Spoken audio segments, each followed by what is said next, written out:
naubusan ng init ng panahon, si Ronel nag-swimming kasama ang kanyang mga katrabaho sa beach sa Batangas. Nag-rides po kami sa Laia, Batangas. Pagkakain po namin, langoy na po kami. Pero ang kasiyahan, naudlot. Si Ronel kasi, Bigla ako nakapak ng parang sinulid na ang dami. Sobrang sakit. Ayan guys, mag-iingat kayo. akala ni Ronel nakaapak lang siya ng matalas na bato. Namanid na po yung paa ko. Hindi ko po talaga maapak. Sobrang sakit, parang may tumutusok. Pag-angat ko ng paa ko, dami na pong nakatusok. Kala ko po itim na kawit. Si Ronel kasi nakaapak pala ng matitinik na sea urchin o kung tawagin, tuyong. Yung tropa natin, nakaapak ng sea urchin.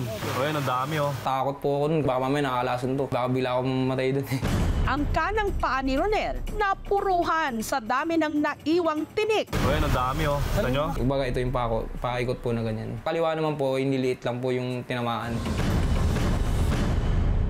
Ang mga tuyong o sea urchin, mga marine animal na napapalibutan ng mga tinik o spines na may poison glands, may taglay na lason. Makikita sila sa mga batuhan na medyo may lumot-lumot or coral reefs. Minsan, sa beach, Meron din itong tinatawag na complex dental apparatus na venomous nga o may dalang kamandag. Ang pinakamalalang pwedeng mangyari is a secondary infection. Pagka hindi nalinisan ng maayos yung sugat and may open wound doon, so may other bacteria that can enter the wound kung saan natusok. Yung iba kasi, infection nandun sa spine. May abscess na nabuo and nag-cause ito ng paralysis from the waist down. Ayan guys, mag-iingat kayo. Sina Ronel agad humingi ng saklolo. Pinatanong ko po agad sa mga taga doon kung nakakalason po. yung mga sea urchins ay merong venom or toxin doon sa kanilang mga spine. Pero hindi sila ganun katulad na as venomous, katulad sa mga cobra natin na kailangan mo pa ng antivenom. Gayunman, ang mga naiwang tinik ng tuyong sa kanyang mga paa, nagdudulot pa rin ng sakit. Parang gusto ko na nga po magpadala nun sa ospital. Hanggang may residenteng nagpayo sa kanila. Ano yun na agad yan ng kalamansi tsaka suka. Lalagyan ng suka. Ayan oh. Sige, lagyan mo na pare. Talabas daw yan. Pinuhos lang po yun, lalo po sumakit eh. Ano mo, Nel? Nararamdaman mo? Wala naman po. Nung nakauwi, sunod nilang pinataka ng mga ito ng pinakuluang kalamansi. Ayun po yung mas effective sa paa ko. Pagkatagay po namin ng kalamansi, namumula na lang po yung paa ko. Hanggang ang mga naiwang tinik para raw umangat. Dami oh. Ayaw mo na. Silabasan po ng onte. Pero may mga tira-tira pa rin po para mga tuldok-tuldok. Mga ilang araw din po. Tsaka nawala po yung sakit ng paa ko. Vinegar and calamansi, meron silang antibacterial properties. Ang vinegar kasi, pinapanipis niya or dinidissolve niya yung mga spine or spike ng sea urchin para mas madali itong matanggal. Dami oh. Kung sina Ronel, paggamit ng suka at kalamansi ang naging first aid, may ilan namang naniniwala na ang mainam daw gawin sa tinik ng tuyong, buhusan ito ng ihi. Gaya ng ginawa ni Alexis nung nadali rin daw siya ng tuyong habang naliligo sa beach sa Pangasinan. Nag-swim po ako hanggang feeling ko lang parang tusok-tusok lang siya. Tapos parang nakita ko may dot-dot na itim po siya. Ayan o, may mga maliliit. Nung una, suka rin daw ang ipinanremedyo nila. Nabad na namin sa suka. Sabi ni ate, makukusa lang daw siyang matutunaw. Hanggang naisip nilang mag-anak na bubusan ito ng ihi na inirekomenda raw gawin ang kanyang tsuhing si Marvin. Hindi, pero mababaw lang. Edi gawin mo na yung sinabi nila para matunaw. Sakto, naihi siya. Nilagay ko sa baso. Then after that, binuhos namin sa paa niya. Okay, may nangyaring ihe. Ano mo, ganun mo. Ihi ni Noyaki. Kaninong ihi yun? Parang mainit-init, parang makaambag din sa paglusaw nung sa sea urchin. Mas naiibsan po yung sakit unti-unti.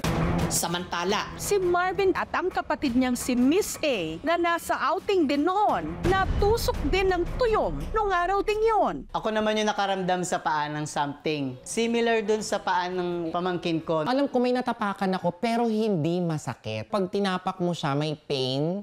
Pero makalipas ang 2 araw, ang paa ni Miss A tuluyan ng namaga. Hindi ko siya maitapak ng normal. Tapos may pressure, may bigat, may sakit, may hapdi. Yung sakong, may iputi na siya na namamaga. Kaya nagpatulong na siya sa kanyang mga kaibigan na tiyaниin ang mga tinik. Nakadapa ako ngayon dahil inooperahan ako ng aking mga kaibigan. Eto, na sea urchins din ako. Yan yung mga natanggal. Isa pa lang yan ha.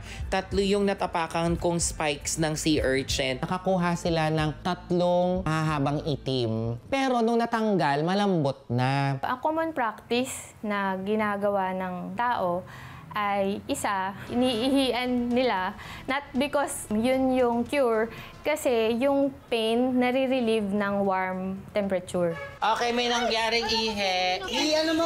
Yung ihi naman, wala siyang bacteria. Kung salty yung ihi mo tapos inihian mo yung area na natapakan ng sea urchin, pwedeng mabawasan yung inflammation kasi yung salt hihilain niya yung tubig palabas kaya mababawasan yung inflammation. Inooperahan ako ng aking mga kaibigan. Eto, na sea urchins din ako. Sa paggamit ng tiyan or tweezer, ito yung recommended na ginagamit para tanggalin yung naiwan na spine or spike.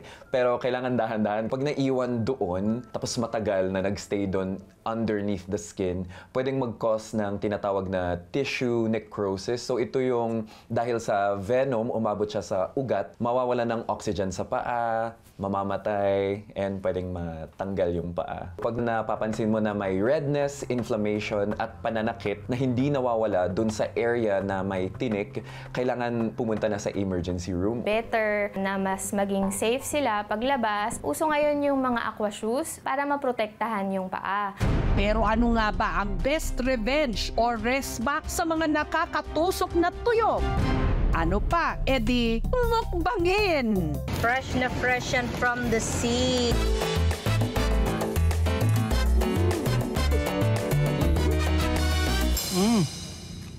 Ang mga tuyom kasi, delicacy. Lalo na sa mga Hapon. Uni ang tawag nila rito. Isa sa mga mas mahal na sangkap sa kanilang sushi o sashimi.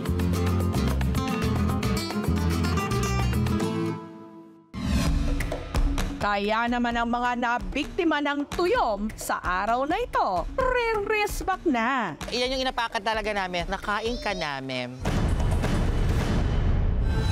Sa ginawa nilang style ng paghihiganti sa tuyong, gumaan daw lahat ng kanilang hinanakit at ang kanilang mga paa at tip-tip tuluyan ang nabunutan ng tinik.